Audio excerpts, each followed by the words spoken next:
Luego del acto sexual, entre 150 y 300 millones de espermatozoides son liberados junto con el líquido seminal hacia el fondo de la vagina de la mujer.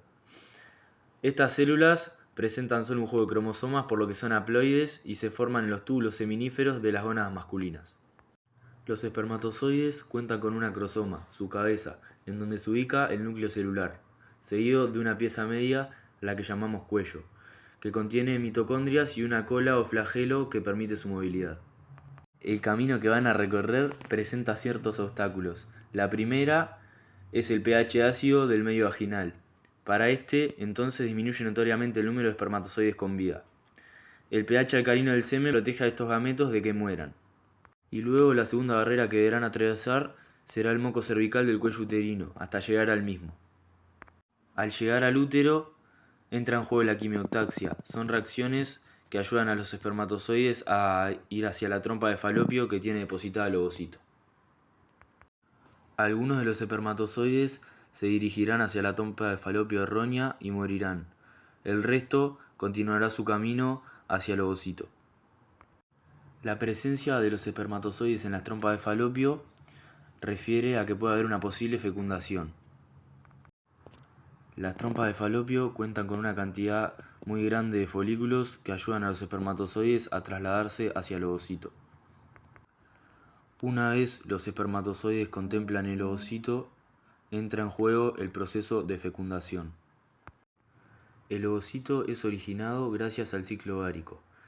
En este van a ir desarrollándose los gametos femeninos dentro de los folículos, quienes también van a ir madurando mediante un proceso llamado foliculogénesis. Las ovogonias van a diferenciarse en ovocitos primarios, que son células diploides y quedarán contenidas en el interior del folículo primordial. Cuando un espermatozoide logre penetrar el ovocito, el mismo va a ingresar hacia la corona radiada del ovocito. Y al llegar a la zona pelúcida se producirá el bloqueo poliespérmico.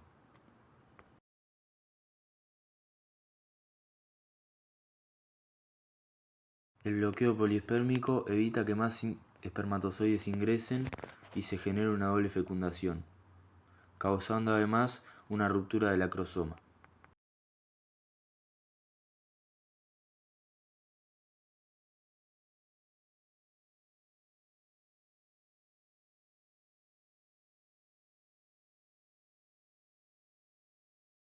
A continuación, el flagelo o cola del espermatozoide se va a desprender, introduciéndose solamente la parte que contiene el juego cromosómico.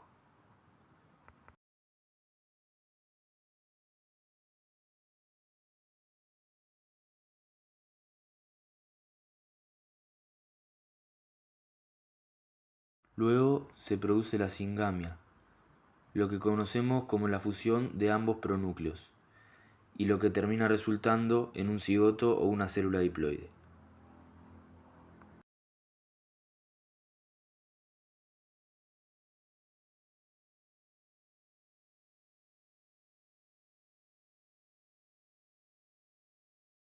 Luego de 24 horas, el cigoto comenzará a sufrir segmentaciones, que resultan en pequeñas células denominadas blastómeros. Los folículos presentes en las trompas ayudan al embrión a dirigirse hasta el útero. Al cabo de 4 días, estas células generan una estructura esférica y sólida a la cual llamamos mórula. Al llegar al útero, comienza la formación del blastocito a través del proceso de blastulación. La mórula ingresa junto con un líquido producido por las glándulas endometriales y en un momento determinado dicho líquido ingresa hacia la estructura mencionada y se distribuye entre los blastómeros haciendo que ellos se reordenen. En dicho punto ya obtenemos al blastocito, que está compuesto por el embrioblasto, el trofoblasto y el blastocele. Tras 6 días ocurre la implantación. Es un proceso en el cual se fija débilmente al endometrio. En el día 7 se fijará con más firmeza y en el día 8 el trofoblasto se va a diferenciar en 2 capas. Estas 2 capas formarán un disco plano llamado disco embrionario bilaminar. Y a partir de la gastrulación, dicha estructura se transforma en el disco embrionario trilaminar. Dicho proceso incluye la migración y la reorganización de células del epiblasto, y con esto comienza la formación de la línea primitiva, que refiere a un leve surco en la cara dorsal del epiblasto, que comienza en la parte posterior y finaliza en la parte anterior del embrión. Estas tres capas pasarán a llamarse ectodermo, mesodermo y endodermo. En la tercera semana de embarazo, en el mesodermo surge la notocorda. Es un cuerpo flexible en forma de vara que deriva del mesodermo y su eje dará origen al esqueleto axial. En esta semana se pone en marcha la neurulación, que se da a partir del ectodermo, y por el cual se terminarán formando las terminaciones nerviosas. El saco vitelino es una estructura embrionaria cuya función es producir y transportar nutrientes y oxígeno hacia el embrión, así también eliminar desechos durante las primeras semanas de gestación hasta la formación de la placenta. Del ectodermo derivan estructuras como los tejidos nerviosos, algunos epiteliales y glándulas subcutáneas, mamarias e hipófisis.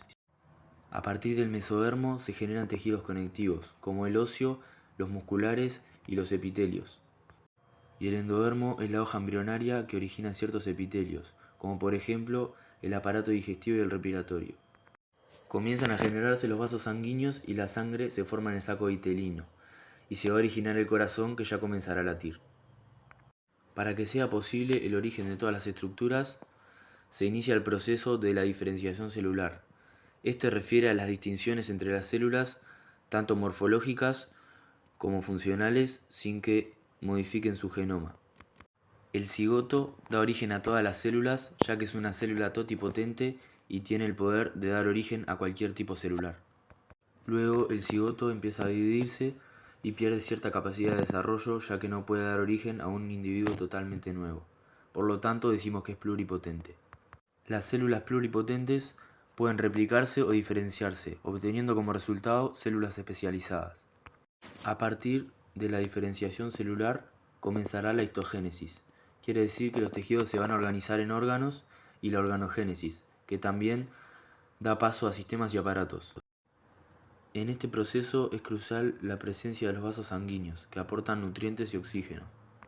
Esto es para el desarrollo de nuevas estructuras.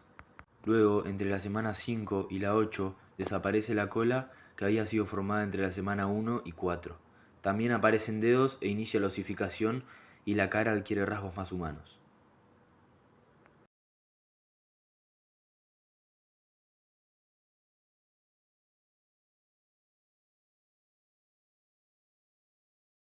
Luego de las diferentes capas primarias también surgen anexos embrionarios que son indispensables. Uno de ellos es la placenta. A la membrana que rodea el saco embrionario la denominamos amnios, y a medida que el embrión crece, se forma una cavidad en dicha estructura y se llena de un líquido, el cual es el líquido amniótico, y es esencial para la protección del feto, ya que amortigua y evita que la piel del feto se adhiera a los tejidos adyacentes. Luego, a partir de la 9ª semana, con la placenta ya en total funcionamiento, comienza el periodo fetal, dejando atrás el periodo embrionario comprendido desde la fecundación hasta este momento. Ahora al individuo lo denominamos feto. En esta etapa, los órganos que surgieron crecen rápidamente. Un poco después del inicio, los miembros superiores casi llegan a su longitud final, y los miembros inferiores no se desarrollan del todo. Se detectan latidos y los sistemas corporales siguen complejizándose. El crecimiento y desarrollo fisiológico del feto tendrá como resultado un organismo con apariencia más humana. En la semana número 10, el desarrollo del cerebro hace que el tamaño de la frente sea mayor respecto al de la cara. Se separan los dedos de las manos y de los pies, aparecen uñas y lanugo, vello fino que recubre la piel. Se forma el ano y el surco uretral, y los órganos sexuales comienzan a diferenciarse.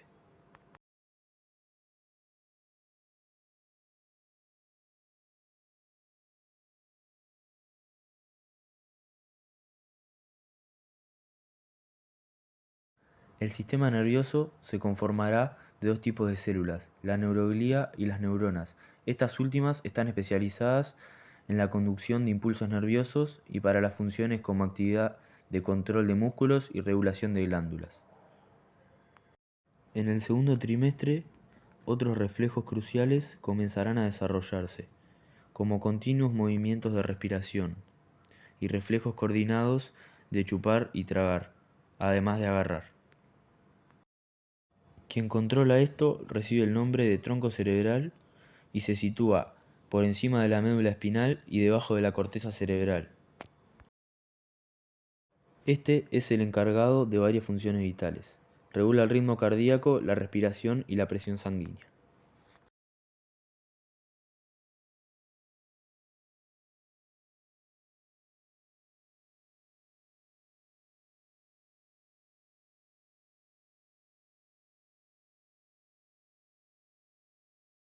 Lo que madura en último lugar es la corteza cerebral, y es la responsable de la mayor parte de las cosas que consideramos como vida mental.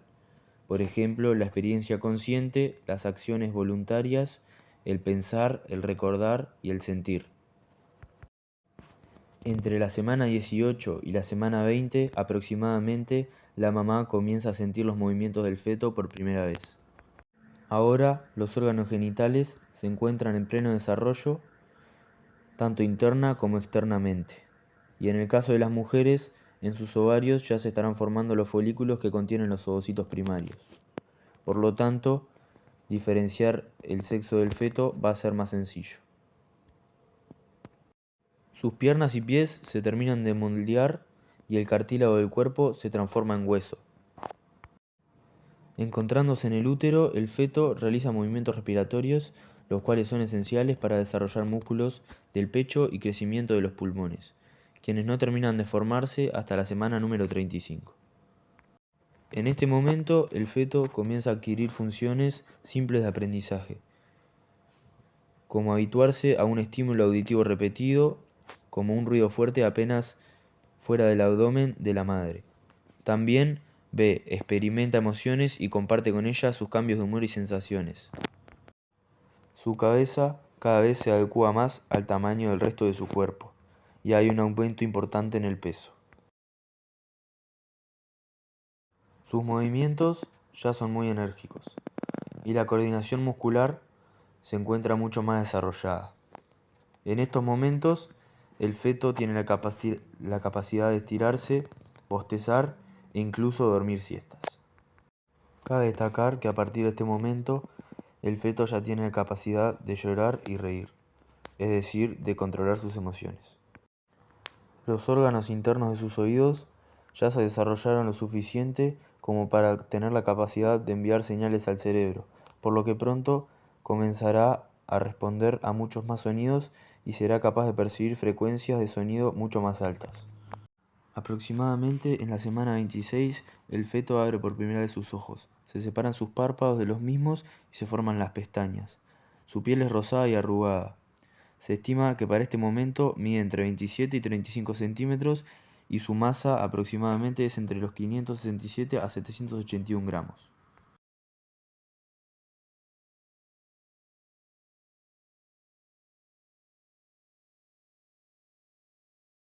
En esta etapa, el feto puede captar ciertas cualidades sensoriales del útero.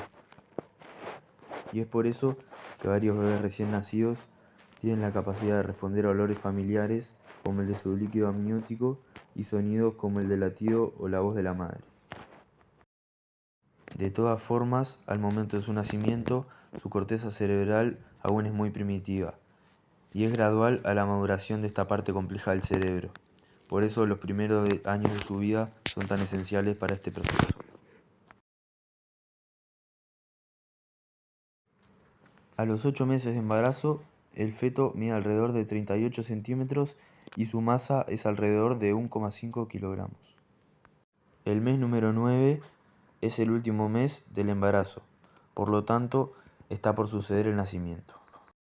El feto comenzará a colocarse en la ya conocida posición fetal, su cabeza flexionada sobre el tórax y sus brazos también flexionadas, las manos apoyadas sobre el pecho y las rodillas bien flexionadas sobre su barriga. A partir de la semana 30 aproximadamente, el feto comienza a acomodarse en la posición definitiva que va a permitir su nacimiento. Su espacio dentro del útero actualmente es muy pequeño, por lo que ya casi no tiene movilidad dentro del mismo.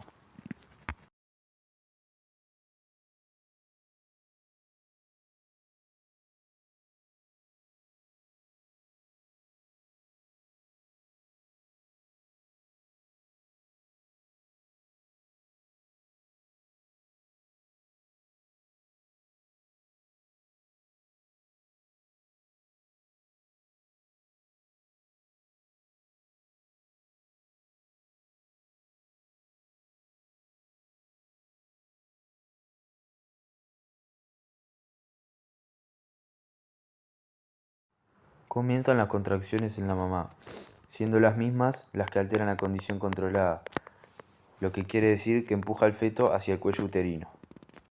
Los receptores de la mamá, es decir, sus células nerviosas sensibles al estiramiento, captan el grado de dilatación que presenta el cuello uterino.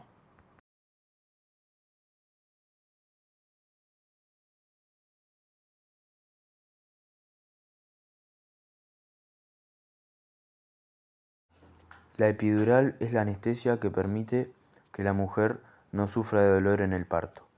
La parte inferior del cuerpo se sensibiliza y permite a la mujer estar al mismo tiempo consciente y cómoda, física y mentalmente, para dar a luz al bebé.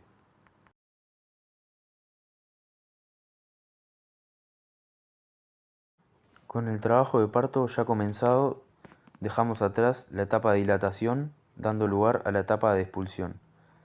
Este periodo lleva alrededor de 10 minutos y varias horas, y se extiende desde la dilatación del cuello uterino hasta la expulsión del feto.